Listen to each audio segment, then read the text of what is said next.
So as I mentioned, we have 5 historic sites. We're located just outside of New York City in Westchester County. Phillipsburg Manor is sort of our flagship site where most of our K through 12 programs take place. But we also have these other sites that offer various public and school programs. So we have in Cortland Manor, which is a site which interprets slavery in the New Nation period, so right around the time of the Revolutionary War. The site is currently closed for renovation, but we're very excited to be opening this up in the next few years and offering a completely new field trip experience there. We also have Washington Irving's Sunnyside. So this is the home of the author of The Legend of Sleepy Hollow. We do some school programs for younger children there in the fall in particular, and we're also getting ready to roll out a more comprehensive field trip program there in the next year or so. And then we have 2 sites that are more directly connected to the Rockefeller family. We have the Union Church of Mechanico Hills, which features stained glass windows by Matisse and Chagall.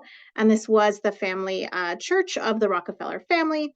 And we do a lot of our interpretation of their history with philanthropy and in the area of the Mechanico Hills in Westchester County through tours at Kykuit, which was their family home. But again, we do a lot of our programs for K through 12 educators and students at Phillipsburg Manor, which was a 1750 provisioning plantation that was basically completely operated by 23 enslaved individuals. And so we tell the story of these 23 people who were forced to live and work here. We talk about how they formed community, formed bonds with each other, and were able to resist their oppressive conditions. So students are really sort of the heart of who we see at HHV, but we also do a lot with families. We have a very strong field trip program. We've offered after school programs in the past, and we have lots of public family programs that we provide as well. Again, most of these events take place at Phillipsburg Manor and center around that story of slavery in the colonial North, but we do have other offerings at our other sites as well. I'm going to talk a little bit about our school programs. So again, it's a pretty robust field trip. We're still sort of recovering from COVID times and minimal staffing. So we're only seeing about 3,000 students a year, but we anticipate that that's going to go up in this next school year. We have a very strong long-term relationship with a lot of local schools. So we see a lot of repeat visitorship that way.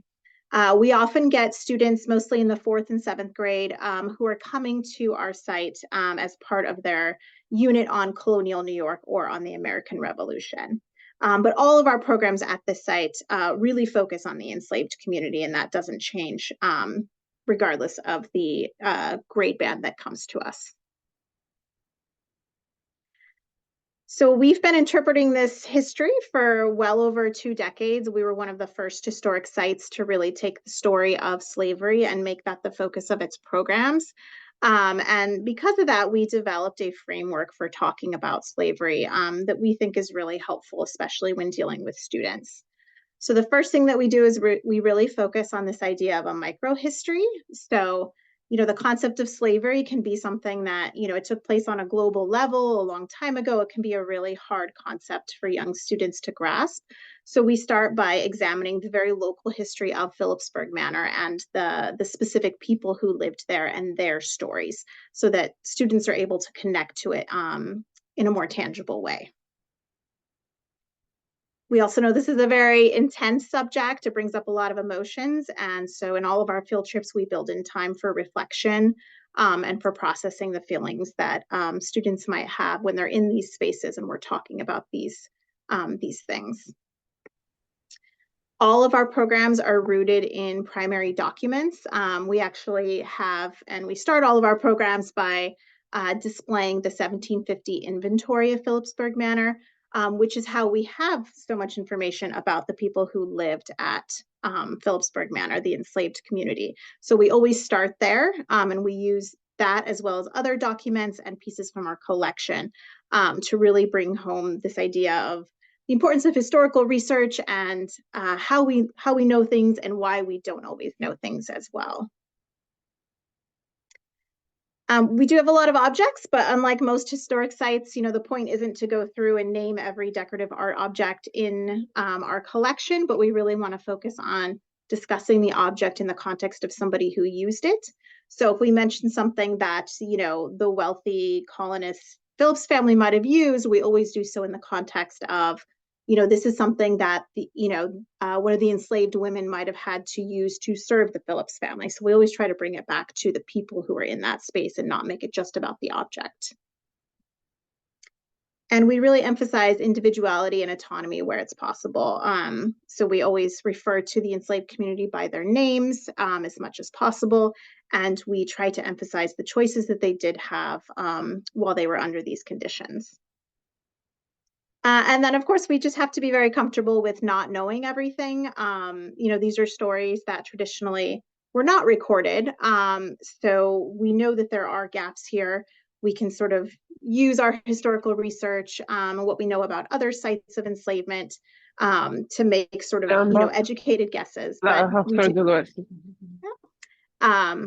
we do want to be upfront with students and let them know that we don't know everything and that we're also still learning.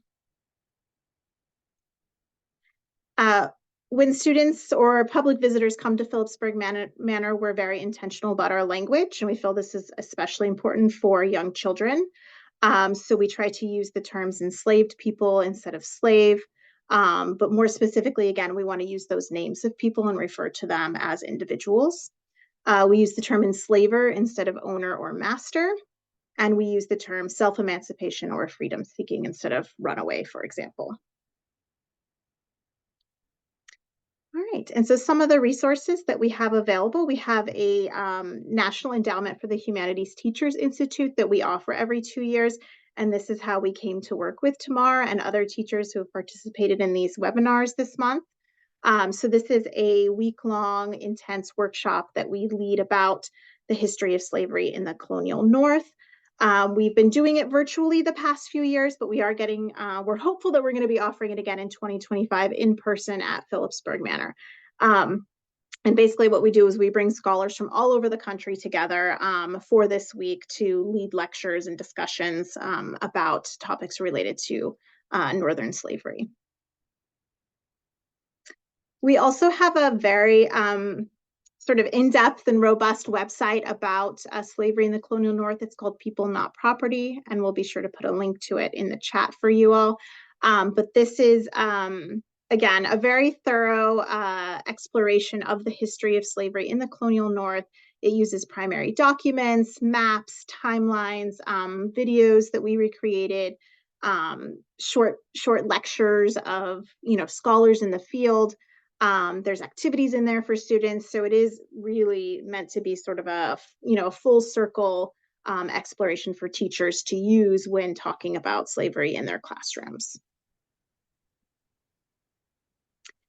And we did just recently, with the Hard History Project actually, create a series of videos of teachers talking about their experiences using People Not Property. So it sort of offers some tips for using the website that might be a good starting point if you're thinking about delving into the website.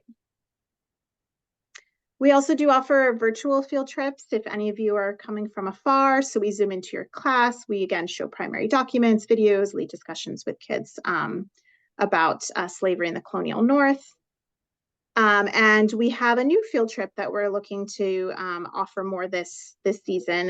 It's again a virtual field trip called Invisible Women, and it's specifically focused on the women of Phillipsburg Manor and Van Cortlandt Manor, both enslaved and free women, and their relationships during this time period. And the last resource I wanted to share tonight is a new digital interactive graphic novel, which is a very interesting combination there. It's all about the 1741 conspiracy in New York City. And this is a story that's very near and dear to historic Hudson Valley because the main character of this story is Kofi, who was an enslaved dock worker whose enslaver was actually Adolph Phillips, who was the property owner of one of our sites. So this is a really interesting exploration of this specific event in history. It uses, again, primary documents to explore what happened, and also just really beautiful graphics that bring this community to life.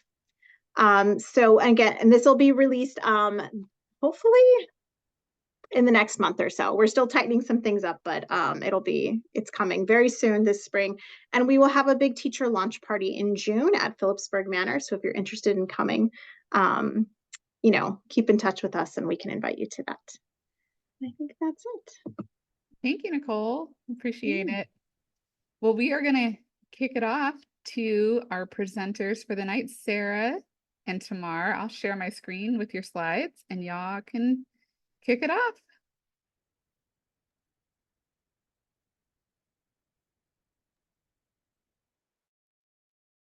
Okay, here we go.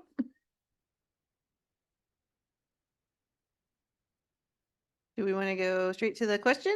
The first question? Absolutely. Let's go straight to the questions. Let's kick it off. Mm-hmm.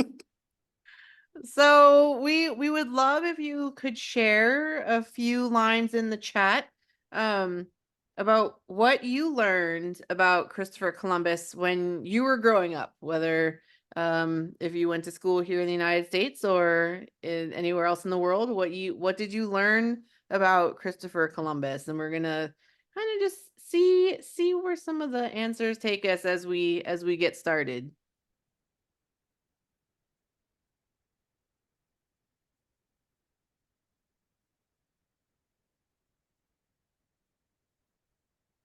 And also, while everyone's typing in the chat, I just want to give an apology ahead of time. If you hear snoring while I'm talking, it's not me. My dogs are asleep next to me, and they snore very loudly.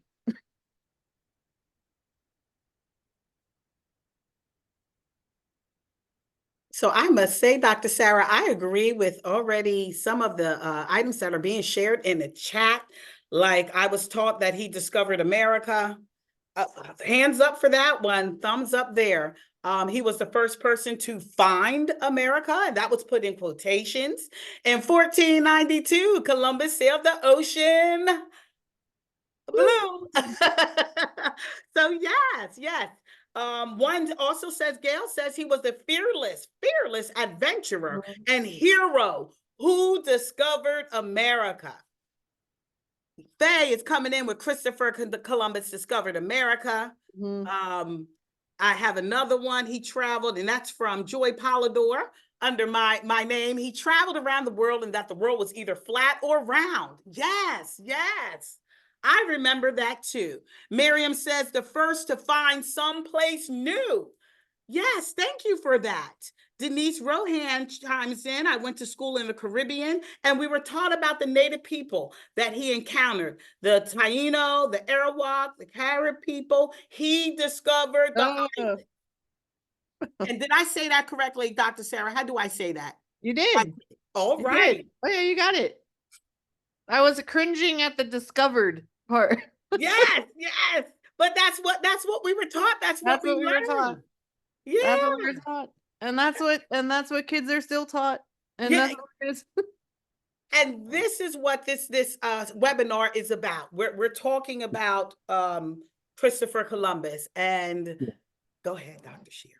Yeah, I was gonna say it always gets me the notion that Columbus figured out that the world was round. Everyone knew it was already round before he even set sail. One of the many Columbus myths. Everyone already knew it was round.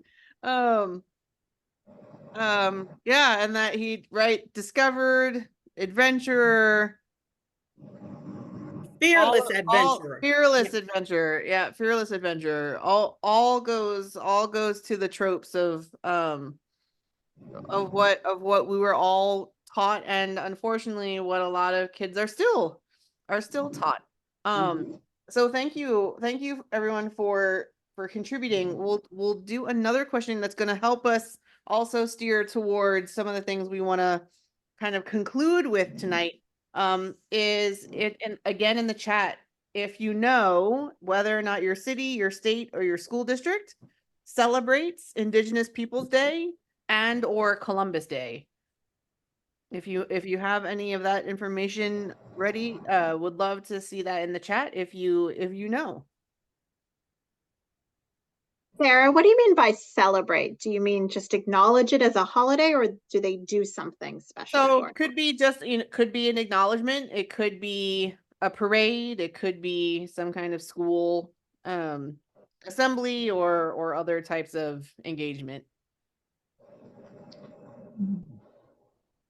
And in my school district, of course, and in New Jersey, Columbus Day is a state holiday. So some school districts do have off that second Monday of October every year annually. In Washington, Washington State Yes, recognizes that's our, yes, good evening. Indigenous Peoples Day and Columbus Day. But school is not closed.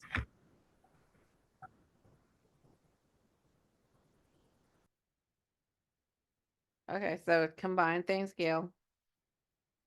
I see, Gail. She says we now call that state holiday Columbus Day / Indigenous Peoples Day. Thank you for sharing, Nicole. Gail. Excuse me. Nicole says Rockland County, New York celebrates Columbus Day. Thank you for sharing, Nicole. And Diane in New York says, recently I've heard of acknowledgement of Indigenous Peoples Day. Thank you for sharing. Denise says, we celebrate Indigenous People Day, Italian Heritage Day in New York City. School is closed. Thank you, Denise. Wow, that's interesting too. And Jara puts in Georgia, Columbus Day is a holiday. There are more Indigenous celebrations that day now than I remember before. And Barbara says, right in Camden, public school district, or Camden County in New Jersey, my school celebrates Columbus Day. Yeah. There's a lot of variety across the country. Of course, Columbus Day is still a federal U.S. holiday. Indigenous Peoples is recognized as a state holiday in many states, but not all of them. And to varying degrees, social studies education has taken up, including Indigenous Peoples Day, as part of the school curriculum. But it is certainly not as popular, unfortunately, yet as Columbus Day, which is another reason why this webinar and Tamar's lesson is so important and bringing us together and having this really important conversation. So thank you. And I see Faye says Irvington School District now recognizes Indigenous People Day. School is closed, and I think that's in New Jersey. Thank you, Faye. Thank you, Faye. So I'm just going to kind of start off with kind of a national view. So one of the things that I do in my research is I examine state level curriculum, so state standards. I have studied all 50 states and the District of Columbia. My friends all worry about why I choose to do this, because they are so complicated and different from each other depending on the state. Some of them are very long. Shout out to California with their 900+ page state standards. But one of the reasons that I study the state standards is really trying to understand, what is the content that states are asking teachers to teach in their classrooms across kindergarten through 12th grade, but also what is the worldview that the states and the standards are asking teachers to teach, right? What is the worldview entering the classrooms without us really, thinking about it or talking about it, right? The documents themselves present a particular understanding of the world historically and, contemporarily. And so my research seeks to understand, what is that content? What is that worldview? And how has that, particularly for social studies education, so US history, geography, civics, and economics being the big four, right? How does that worldview and that content shape students' development or struggle to develop a critical understanding of why we still face so many challenges in the world today, societally? why is racism and colonialism still so prominent in society and other forms of oppression, and what changes, right? What changes do we need to do in social studies education to help students develop a more critical and creative engagement, and a more accurate engagement with history and with with current issues.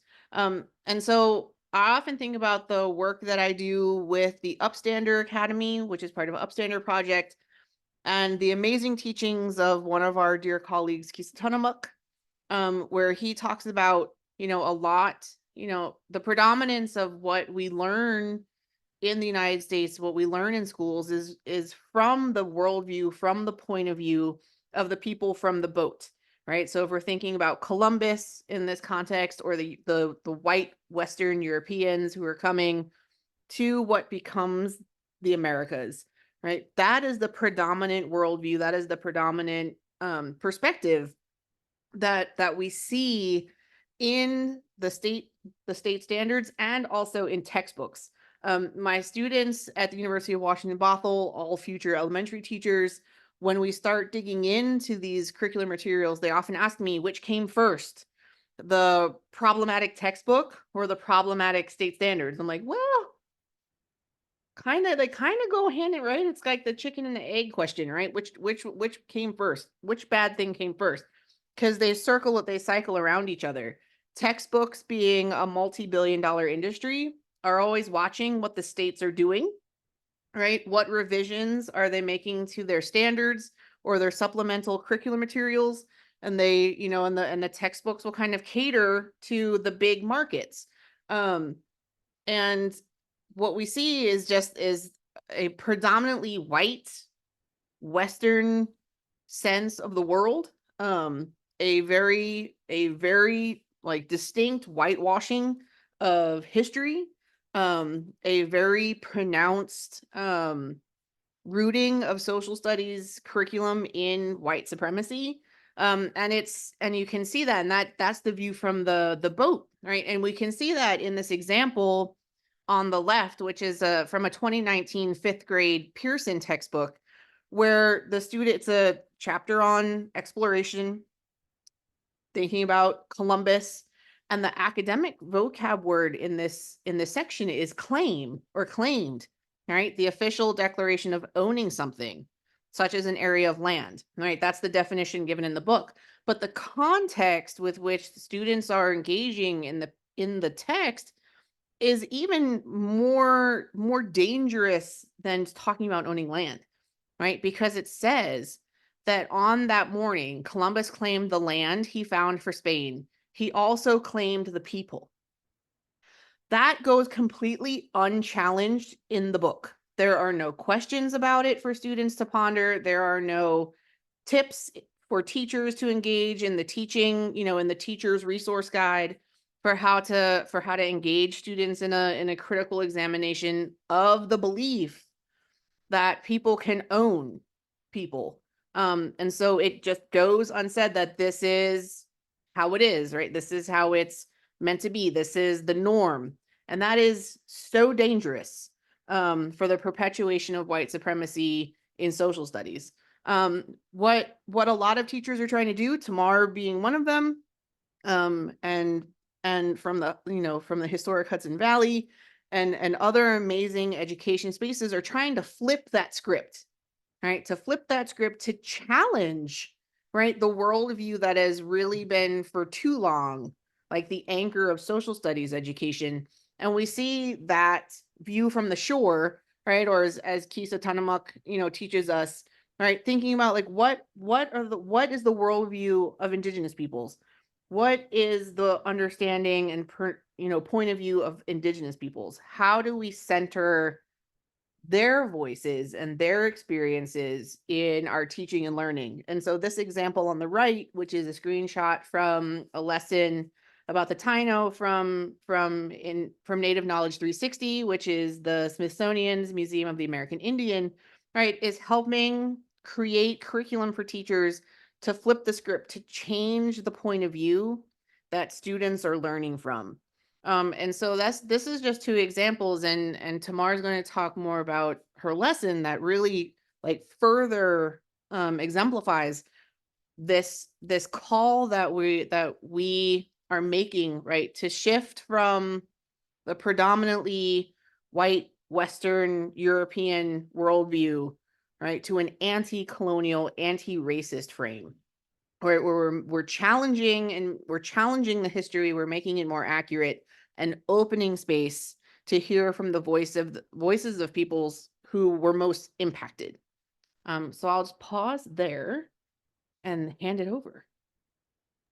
Thank you, Dr. Sarah. And as she was stating in regards to flip the script, it is coming from the perspective of Native Americans. And as I embarked on the journey of the historic Hudson Valley workshop or professional development that was 7 days in the summer, this is what came out of it. This 10-day lesson plan of 60-minute lesson plan, 10 days of 60-minute lesson plans that combine social studies and science time blocks. Most of the time in elementary, we're looking at the 3rd grade McGraw-Hill textbook. And most of the time in elementary settings, family, we have social studies is like a 35-minute block. Science is a 35-minute block. And this way, with combining those two time blocks, we're able to have a 60-minute lesson plan. So it's 10 days of that. And it's used a lot. Also, it is meant to supplement the social studies textbook you see here. As I was putting this together, the lesson plan, I realized I had to put down the textbook. I had to put down Our Communities, 2020 McGraw-Hill, because it was just not honest. I had to find sources that was truthful, that came from the perspective of Indigenous people, that talked about the history that truly happened in the United States or in America. And so with that came that self-reflection, the fact of doing research, and with that research takes time. So in regards to that, moving forward, building background knowledge became key. One of the sources that is used in the 10-day lesson plan is True History of Indigenous America by Liam McDonald. And this book focuses on that without, let me get that wonderful quote I wrote, without Native American history, there would be no United States history. That is profound. So building background knowledge becomes key. The first thing in regards to the lesson plan, the Haudenosaunee Confederacy is talked about in the True History of Indigenous America. And in regards to that, Dr. Shaw, can you elaborate a bit more on the Haudenosaunee Confederacy and its significance to American democracy? Sure. Yeah, sure. Just really quickly, one of the things that's really important for students to learn is that the way that the Haudenosaunee organized their government was a very influential and inspirational structure for what became the U.S. Federal government, particularly how the legislature was formed. And there was a very small couple of lines many years ago added to the congressional record that recognized and acknowledged the influence of the Haudenosaunee on the creation of the U.S. federal government structure, but it's buried, right? A couple of lines buried in the congressional record. It was never made, a big thing in the news. So that's a really important piece of information for students to learn. Yes, Dr. Shear, and it is in this book. So when we're looking at this 10-day lesson plan, this is a lesson plan that not only did I create, but yes, also taught it in the classroom. Yes, also my fellow 3rd grade colleagues at Leeds Avenue School taught the lesson, sharing the resources. So when my students we were reading this and they didn't want to put the book down, they were just mesmerized by that fact that, you mean to tell me that the Haudenosaunee actually helped to shape, to put forward this in our government, help shape American government. This was profound to third graders, and they wanted that opportunity to talk, to have those organic conversations, because this is the history or the narrative that has flipped, different from their textbooks, coming from the perspective of Native American, at this time, the Haudenosaunee.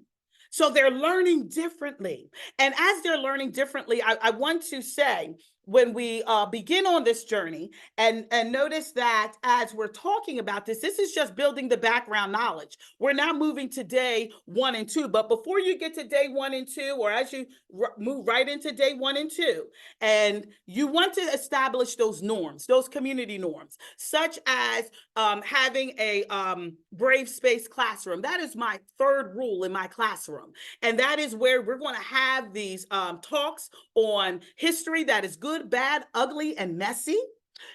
But this history, we also tie in the joy. But in doing so, students have to be able to be expressive. They need room to digest the information. They need room to talk and dialogue, and have the questions, and write about it, talk about it, work through their feelings and what's happening, because they're learning it again from the perspective coming from Indigenous people, different from how we learned. We learned from the perspective of the colonizer. We learned from the perspective of Christopher Columbus. So looking at that book, this is how you begin off this lesson. We're moving on now to day 1 and 2. So we've established community norms. We know what we're talking about here. The students are already having that built-in background knowledge of without Indigenous history, there would be no United States history. That's how they're shaping this. So as we move on to day 1 and 2, you now have where the lesson will also tie in a lot of English strategies, skills, and resources, such as KWL charts about Christopher Columbus. You're going to have them share what they know, what they don't know. And that's okay. You want them to share out, to be able to write that down, to see where their thought process is, especially after building background knowledge. And look at this beautiful book called On This Beautiful Island. Again, you're going to have read alouds, oh my gosh, that are coming from, again, the perspective of Native Americans. And this is on the island of Puerto Rico. And so here it is, talking about Taínos in Puerto Rico before colonialism, before Christopher Columbus land, what the island was like, and then analyzing a painting about Christopher Columbus. So through a series of these videos, students learn about different ways Indigenous nations think about land and water. Remember, we're doing social studies and science and social studies interchangeably. On day 3 and 4, you're again, look at our language art skills. First of all, you have another read aloud on the Indian trail marker trees. Look at those trees. Have you ever seen trees like that? Do they exist in your community? Well, there's a book about it, on it. And with that, you also have comparing and contrasting. Day 3 and day 4 is when we're actually bringing in the textbook. Notice it wasn't brought in building the background knowledge. It wasn't brought in on day 1 and 2. So here we are again, shaping, turning the flip, or flipping the script, so that the narrative, the lesson, is coming from the perspective of Indigenous people. So again, Indigenous people leading off this lesson with this beautiful read aloud that helps to shape. And then you're using the textbook to compare and contrast information. What is being said in the textbook? What's left out? What are the things that they've learned? What are they reading? Again, organic conversations with your students, because now they want to talk about it. They're reading. They're looking in the text and finding, wow, what's different, and why wasn't this mentioned, and didn't this happen? They're understanding the time frame and when these things existed, and the fact that when they're looking at this is, before Christopher Columbus. Now Christopher Columbus arrives, and here we are looking at that information and seeing some differences, maybe seeing some similarities. But again, how the narrative is shaped differently from what their read alouds and what the primary sources, the Native American sources, are stating.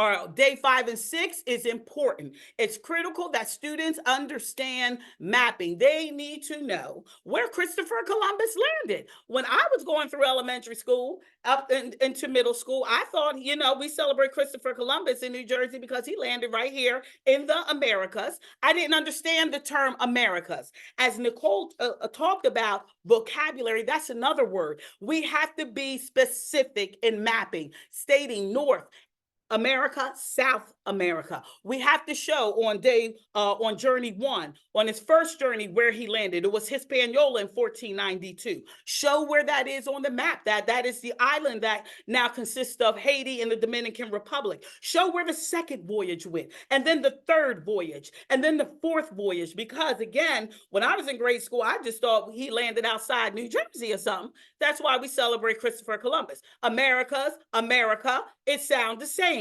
I didn't understand that the Americas meant North and South America. I didn't know that Christopher Columbus landed in Hispaniola and went into the Caribbeans in his second, third, and fourth voyages. But our students will. So, and this is why he came in contact with the Taino. So that helps students to understand and follow up with true and false statements.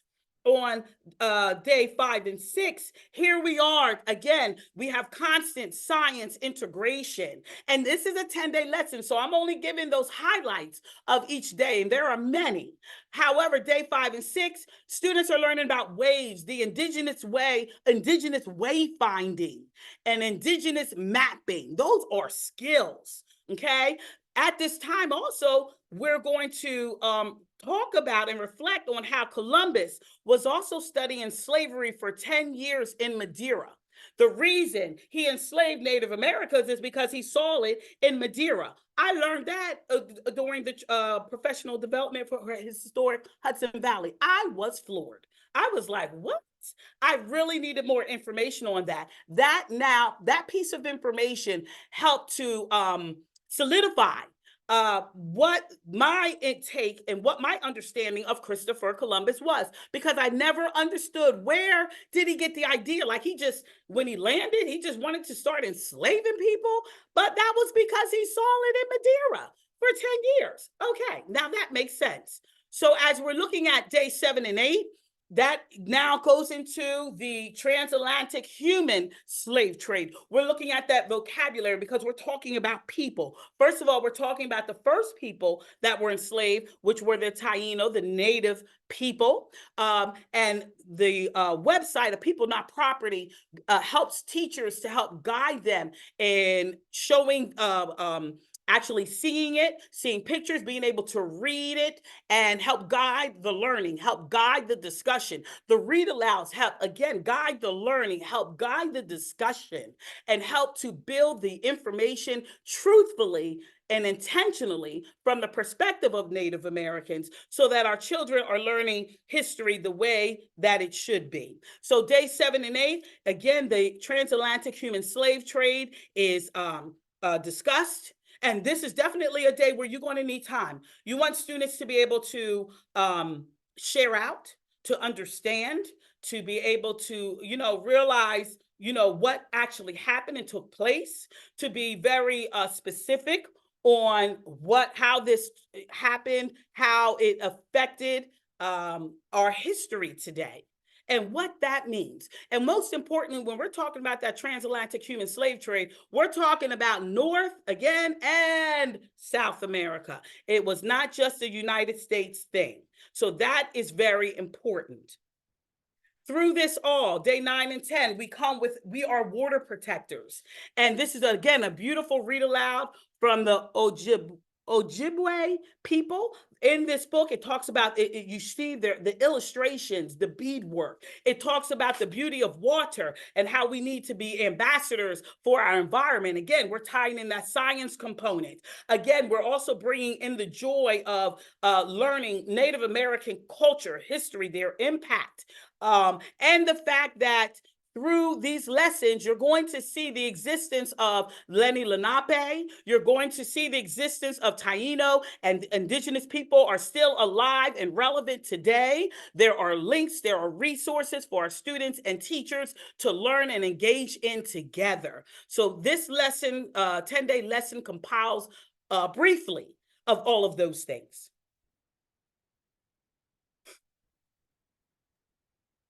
I love Tamar's unit so much because the work that the students are doing is so relevant to the advocacy that so many people have been doing for years and continue to do. So I just love listening to Tamar talking about the work that she does with her students. And it really speaks to some of the work that I'm trying to do at the state level, and the national level, working and advocating for states to address the problems that they have in their standards. And so this is just some examples I can link the articles if you're interested in seeing them. I did a national study of the K-12 US history standards back in 2015. And one of the big findings from that study was that when Indigenous peoples, and so when reading the standards documents, looking for specific keywords like Native American or Native, Indigenous, tribal, or tribe, right? Looking for those explicit inclusions. And what we found was that when states did include Indigenous peoples explicitly in the standards, the overwhelming majority, was almost 90%, like 87%, was in a pre-1900 context. And not a lot of states, as you can see on the right, not a lot of states including any explicitly named people. And New Jersey in its K-12 standards in 2020, I'm studying the US history standards again, has a handful of references to the Lenape. But it's also very scant. Like I'm redoing the national study from 2015, and that 87% is really hasn't changed all that much in the last couple of years. Despite the fact that there are states who are doing a considerable amount of work to address not only the content of their standards, but the worldview presented in their standards. And one of the things that is most important about this pre-1900 context is that I often get students, and what I'm going to tell you right now has been asked of me by students at Penn State University, at the University of Missouri, and some students across other parts of the country. And they ask me at the college level, and this is a direct quote, they ask, did Native Americans ever live here? Right? They ask, did Native Americans ever live in Pennsylvania? Did they ever live in Missouri? Right? And when I go back and look at the state level curriculum at the standards, right? Pennsylvania does not include anything explicit or not. It's very blank. Right? It's an entire erasure of Indigenous peoples in Pennsylvania, but we know, right, if we do any kind of just cursory, research about Indigenous peoples and the state of Pennsylvania, there's a lot of history there. There's a lot of contemporary current issues there. Yes, it's intentional to erase Indigenous peoples, right? That is what the standards and the textbooks have been doing for years, right? And why lessons like what Tamar is presenting are so important. Right. And even the phrasing, the words, right, kind of amplifying what Tamar was saying about the vocab, right? Even in the state standards, and I included this from 8th grade in New Jersey, where it says that that students will map territorial expansion and settlement, highlighting the locations of conflicts with and resettlement of Native Americans. It wasn't resettlement, it was removal. Right? There's an importance of coming to the classroom space with our students, kindergarten through 12th grade, right? And having very real conversation using accurate phrasing, accurate experiences, right? Indigenous peoples were not resettled, they were removed. from their homelands in order to create the country of the United States, in order to create the states. And that is a difficult, hard history that is absolutely essential for us to grapple with. And the worldview, right, of white Americans, of the white Europeans who came here, right, that they believed they were better, right, because of the color of their skin, because of their language, because of their religion. Like, these are real things that students need to grapple with. And likewise, like, New Jersey does not include any explicit standards from kindergarten through 12th grade about Columbus or even about Thanksgiving, which is the other really popular, right, problematic elementary unit, right, where everybody's friendly, everybody gets along, all of these things. Yes. That's not the truth of what happened, right? And so when students ask me about, like, did Indigenous peoples ever live here, right? They have grown up in a system that has erased Indigenous peoples, that have confined Indigenous peoples to a very long ago history. And it's not that we shouldn't be teaching the history. We need to be teaching the history accurately. We need to be flipping the script on whose voices students are hearing from about the history.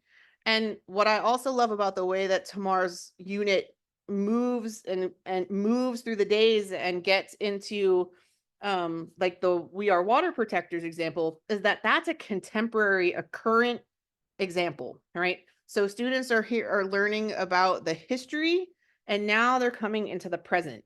And that's really what we need to be able to do with the curriculum, is to get students to a place where they're learning about and from Indigenous peoples accurately and from a contemporary time frame, right? What's going on now? Not just what happened a long time ago. Although a long time ago is important, we have to move forward, which is a really important aspect of Tamar's unit.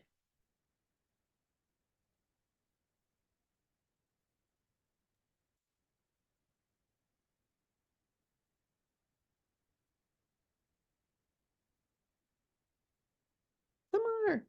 So is that me, Dr. Shear, on language? Thank you. That's So you. when we are talking about language, and Dr. Shear, help me in regards to our framing with language, because we talked about it with vocabulary. And in regards to when we're referring to Native American people, it's utilizing those words. I'm very specific in the classroom. So especially on the elementary level, they're learning this. So we want to take the time to ensure language vocabulary is part of the lesson plan. It's built in that 10-day lesson plan. So the word indigenous, let them hear it, let them say it. It's part of their vocabulary, having lessons on it that is attached to this lesson. So the fact that we don't call them Indians, it is Indigenous people, it is Native American or Native American nations, civilizations, utilizing these words to help, again, bring in the respect, the humanity, of Indigenous people, put them in the time frame of today, because they still exist. That is very important with language, constantly talking in the past, and as Dr. Shear, bringing it forward to the beginning. When we're talking about, again, Americas, that language, North America, South America, being specific, that showing them exactly where these things are. Understanding of when we're talking about enslavement, the word slaves is not a word that we utilize. Going back to what we're talking about, enslaved at that time, Native Americans, enslaved Africans as they're coming through. We're looking at really having the respect of language, learning the tribal names and what they mean, because a lot of our names of our roads, our schools, buildings, I went, Absegami High School is one. Absegami is a Native American word. Understanding where our words come from, and where I live, I grew up saying Lenape all of my life. Lenape Lake, they got the Lenape skating rink. Lenape never tied it, never understood that it was actually Lenape until I was an adult. And many that are my age, we talk about that. That's how it was said in school. It was never expressed or connected to the indigenous people of the land. So also with this, Dr. Shear, did you want to address land acknowledgement? Oh, sure. So I'm sure, a lot of you may have seen land acknowledgements before. You may have been part of writing or presenting them before in your schools, classrooms, or other communities. And land acknowledgements are really wonderful. They're really important, right? To help us like center and name whose lands we live and work on. And that's important for students to also recognize. Land acknowledgements have become very popular. One of the things that people are advocating, have long advocated for, and are continuing to advocate for is that saying the words or having the acknowledgement is good, but it has to be followed up with action. So just thinking even about having a land acknowledgement in your classroom or your school, right, that then follows up with lessons, right, with units of study, with actual engagement in some kind of activity where students are learning to be more civically minded, civically engaged in understanding Indigenous cultures and tribal nationhood and tribal sovereignty, much like the way that Tamar is engaging her students in this lesson, right? That is an enactment of a land acknowledgement. So it's just something to think about as we do more work, right? Words are important, but actions are also important. Yes. Yes, thank you, Dr. Shear. And when we look at science integration, we're talking about where, again, coming from the Native American perspective, we are flipping that script. And it's and so students are learning about water, the importance of water. When we look at even New Jersey's new science, our new science standards, where it is including, global change, climate change, all of these things. Well, this also connects directly to science, to this integration of students understanding and learning the importance of water, valuing the land as Indigenous people do. I didn't say did. Do valuing trees in relation to the culture and what it, those trees, as we saw the one read aloud book when we're looking at our trail marker trees. These are examples of a read aloud book that will help guide instruction on how these trees were shaped and why, the reasons why. And again, this is where we're coming into in regards to science integration. Next slide.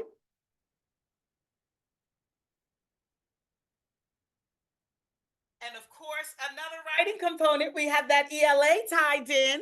And as students are learning, they have all this information. And let me tell you, even as I was instructing and we were engaged in this lesson and we're having discussions, we're writing and, students are working in groups and it was just beautiful. It brought so much joy. They just felt so invigorated, as well as I did. And we're sharing in these feelings. So when it comes to now writing about this, first we have to have a discussion. First, we have to put our ideas down. And as educators, we know what that means. As those that are just on and not educators, you know how it is when you formulate your ideas, you think out loud, you come up with thoughts, you come up with a rough draft. Well, this is that process. And so we're gathering our information, our thoughts. It's great to do modeling with this because we have to look at our facts of what Columbus Day is. It may take some research on student side, help guide them on a few sites to learn how Columbus Day formulated and or began in their state or in their school district, how their school district is affected, what we celebrate, and Indigenous Peoples Day. What is that? So now that they've learned this history, they're now putting it in a sense of today. How should we look at this holiday? Columbus Day, Indigenous Peoples Day, and why? So again, this is another time of organic conversations. Students are they're creative in their writing. They're writing with purpose, with intent.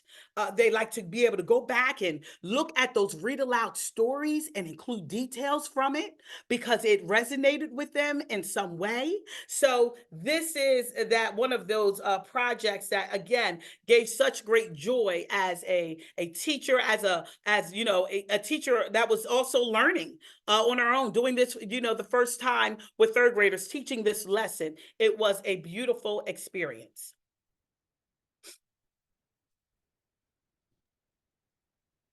So there's just two things I want to say about Columbus Day and Indigenous Peoples Day. One of the most powerful conversations in a classroom I've ever been blessed to be able to see was actually a kindergarten classroom, and the kindergartners took Columbus down in about 5 minutes. And it was just the most beautiful sight because, you know, the teacher and the pre-service teacher, they didn't get into the, you know, into the details of the horrors, right? Into the explicitness of the horrors that were wrought by Columbus and his crew. But they brought in conversation to the kindergartners at a level that the kindergartners were ready to engage, right? With accuracy and with vocabulary that they were ready for. And the kindergartners had been doing a number of lessons around fairness and around the idea of, you know, not taking things that are not yours. And so they were on it with Columbus, and we're sitting around the circle, and one student said, "Why do we even have a holiday? He doesn't seem like a very nice person." There we go. Right? The story. The kindergartners had a wonderful conversation about it for about 10 minutes, and they went out to recess and had a grand time on the swings, right? But it was a really powerful 10 minutes. So I just want to advocate, right? These great conversations, these powerful conversations are for students of all ages. And one of the things that sometimes pops up around Columbus Day, sometimes I've seen it presented jokingly, sometimes I've seen it presented seriously, is this idea of let's not have Columbus Day, let's have Bartolome de las Casas Day. And Bartolome de las Casas was a priest who traveled with Columbus. There's a lot of really complicated history, as is the true history of any human. We're very complex. Multiple things can be true at the same time. Bartolome de las Casas did, towards the end of his life, advocate for the total abolition of slavery. But one of the things that he is also very known for is that while he was witnessing the enslavement of Indigenous peoples and the extreme loss of life due to disease and murder and other aspects of what was going on in the Caribbean at the time, De las Casas actually begins to advocate for Spain to enslave African people instead, and really becomes his writings and his advocacy because of the opinion, that because there was a much longer contact between the Europeans and Africans, that there wouldn't be as large of loss of life. This really kind of kickstarts a lot of Spain's involvement and the larger European involvement in the transatlantic human slave trade. And so anything around De las Casas, I always advocate for like a much more complex look at the man. And not falling again into some of the mythology or the like, whoa, he was an abolitionist. Well, he really wasn't. Not until the very end of his life. And so there's information I see being shared in the chat. Also, a really interesting article that I included from Ohio State University that gives just a bit more of the involvement that he played in Spain, and then the rest of Europe's involvement in slavery.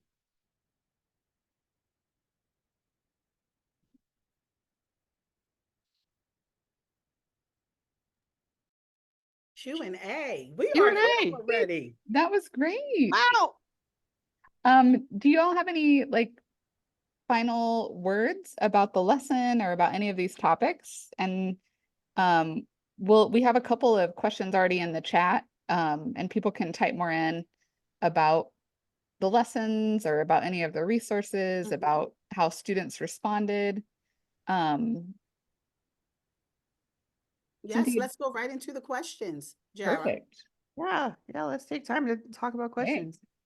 Oh, that's great. There's a question that Diane, and hopefully I'm saying your name right, she wrote, I thought it's great. She wants to know more about parental involvement, so specifically for you, Tamar. And she asked, just what's been the parental involvement in aiding students with this subject? Have you had parent meetings or family night? If you can speak on that subject. Yes, excellent question. And good evening, Miss Masters. That is my vice principal that is on. And so many folks to shout out. I'm going to get there. But answering that question, first of all, when you walk into my classroom, on your way, the hallway, let me just start there.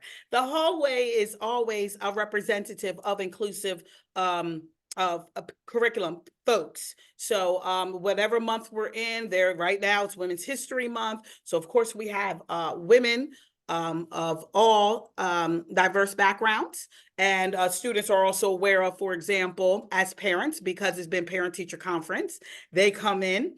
And so you have my hallway that's set up.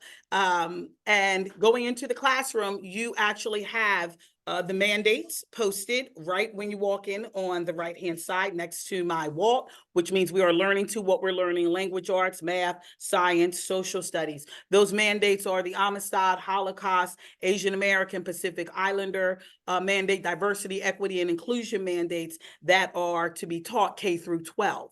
With those waltz that are posted, those waltz are also inclusive. So as we're learning about Christopher Columbus, and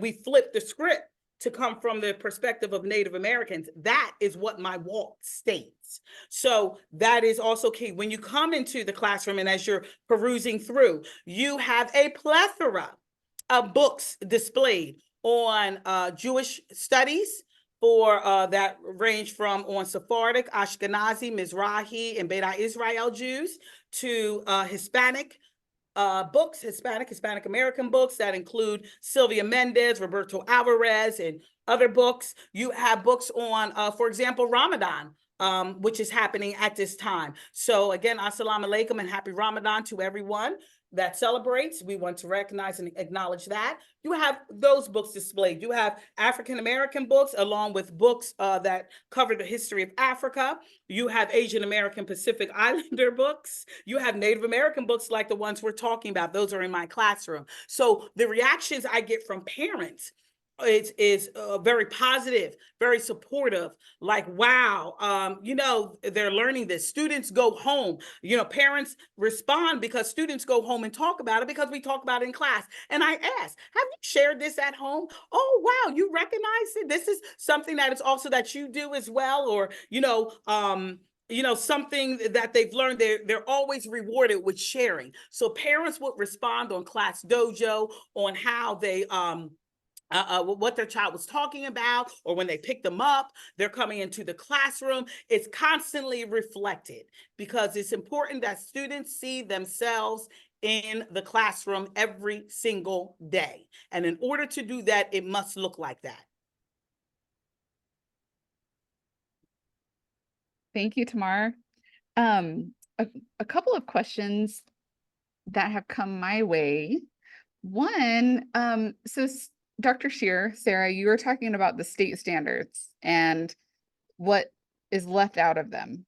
So what steps can teachers, parents, educators take in efforts to change those standards? That's a really great question.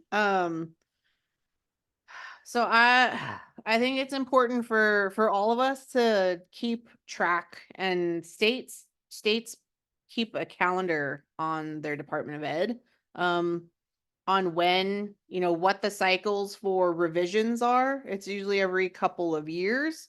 when the state standards for all of the content areas will come up for revision. So kind of keeping an eye to when New Jersey or New York or here in Washington's about to start their social studies revisions in 2025.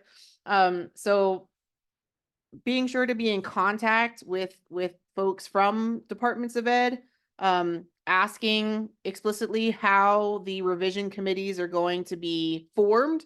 Oftentimes those come from some combination of people that the governor knows, or folks that, within the state legislature, or friends of the state legislature. People who have done research on the revision committees have often found that teachers are largely shut out from that committee. So I think, having conversations, if you are in a strong union area, maybe like what pressures the union might be able to put to have representation on the writing committees, because what we've seen in many places is that it's a lot of business interests, a lot of political interests.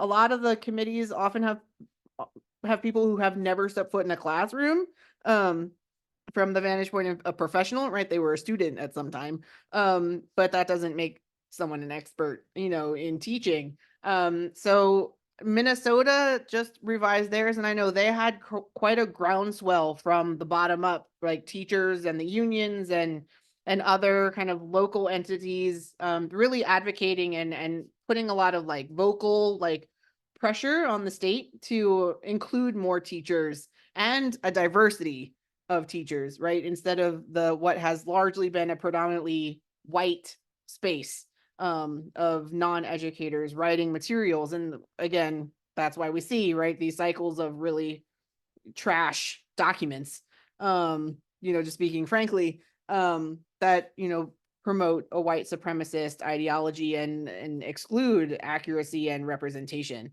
So I would say find out when the next revisions are, start contacting friends, the PTA or, parent teacher organization, the union, right? Kind of start getting a collective together and calling legislators, calling the governor's office, calling the Department of Ed. Thank you. That's so helpful. I also, Tamar, speaking of standards, I know New Jersey has passed some different standards as far as genocide, teaching about genocide and the Holocaust, and AAPI. Could you just talk about tying in your unit with some of those specific standards? Yeah, so when you're talking about tying in the unit, that the 10-day lesson plan. So in regards to that, in regards to our mandates, one of the things that the Holocaust mandate, which is the first one, talks about fighting hatred and racism whenever and wherever it exists. It is in the mandate, and that is one right then and there. Just by the Holocaust mandate alone, we're looking at, that is one of the things that this lesson plan does. It fights that hatred, that one perspective, narrative. It is, where we have flipped the script and we're coming from Indigenous people. When we're talking about these mandates, it is every time where you can tie in through Asian American Pacific Islander, again, Amistad with African American history, contributions. We're talking about in all subject areas. So diversity, equity, and inclusion, that is also one of our newest mandates. So here we are again, being diverse, being equitable, including and leading by the perspective of Native Americans. So these are why those mandates are all consistently and constantly posted, not only for those that are coming into the classroom, but even as a classroom teacher, it helps guide my direction, my lesson. It helps keep those things in the forefront. So all of those mandates tie into how this 10-day social studies and science integrated lesson plan has been put together, coming from those different perspectives. You're seeing people not property use, and we're tying in those contributions of Africans, but also how they were treated inhumanely through the transatlantic human slave trade. So, these are the things when we're dealing with colonizers and our vocabulary. History did not, start with looking at it in one way, like it started in this way, one way, next, we have to teach it interchangeably, like it's all happening simultaneously at one time. So this is how I tie in those mandates, simultaneously happening at one time in all subject areas, to include math, science, social studies, language arts, it's even in visual performing arts, all subject areas, our mandates. Thank you. I appreciate it. And then I have one last question, and we have a little bit more time if anybody else has a question for the chat. Tamar, will you talk a little bit about your personal process? I know for me, as I've taught, and I've always kind of been in the same boat as my students, like learning and unlearning the history while teaching it. Could you just talk a little bit about what that process has been like for you, and even some of the responses in yourself that you felt about the history, the responses in your students, how your process has like helped you understand your students' process and all of that? Yes, it has been a journey, and doing the work, honestly, you have to be real. You have to, and being real means identifying the point where you have to unlearn. You're going to be shocked, surprised, hurt, upset, angry, frustrated, mad as you want to be, and all of these emotions are real or honest, and you have to process them. And as and so when I take professional development, or like going with Historic Hudson Valley in the summer and taking that, I had to first of all clear my mind. I already knew I'm going in to be given so much information, and so I'm coming in empty. I'm coming in already with that expectation of learning, being a student. So again, you're having the thought process of being a student. Yes, I have to work through my emotions. That's all the time. We're human. We're teachers. We're people. Realizing that it takes one step at a time. This isn't a work that's, this all comes at one time and you have it all down and you're the expert. No, there is always growing, always learning, always times of feeling comfortable, being uncomfortable. And being able to take, I've just gotten braver at taking that first step. So, and because the more you take it, the more you do it, it becomes natural to do so, but so do those emotions. So when you're seeing your students processing, as I call it, and it's beautiful to watch, regardless of whatever the subject is, because they're learning and they're connecting, and their mind is, their mind is ticking, and they want more, they want to talk about it. They want to, understand it more. And it helps you as the educator to be the same way, to want to encourage that learning, to help mold and shape it, guide it. Because this is our future. These are our citizens, our next, our upcoming decision makers, and all of those great things. So when you're able to open those minds, like you're opening it, you're also able to find joy in that. And that's also important as we're going through this history, finding the joy. If I have to put the book down and walk away for a little while and go do something else, you're going to have moments of doing that, because you got to understand, how did this happen again? There's times you're just angry. You look at that transatlantic slave ship, that's hurtful. It's angry. There's feelings that come up. And so, processing that, and also talking about it, sharing that. I know this is a pain. This hurt. What does this look like or feel like to you? Being honest in these spaces. And again, allowing that process. You need time to process, to think, to work through that emotion. So do your students. And after that, you're able to and you keep it moving and you keep it going, and it becomes, part of the learning process. And I hope I'm describing that right. If there's others that can chime into what I'm saying, that's great. But that's how I'm able. And every time I do it, it's something different. It's something different I learn. So it's always a learning continuum. Thank you so much. That I you said all the words that I could think of. I guess one word that I was thinking of too in approaching this work, like along with realness and honesty, is just humility. Like just coming in and knowing, like not ever, and you mentioned it, not being an expert, but understanding the, I don't know, just the humanness of ourselves, and then really the humanity of the people that we're learning about. A lot of times in the whitewashed narrative that we grew up with, it just erases the feeling and humanity of anybody involved in the history, of everybody involved in the history. And I think I would tie that back to if anyone from New Jersey or New York that's on get a chance to go to historic Hudson Valley and like go on the field trip, take your students on the field trip. That's one thing historic Hudson Valley has done so beautifully is you walk through that very colonial space, you know, it has a mill and students learn about butter and, you know, grinding corn and all of that.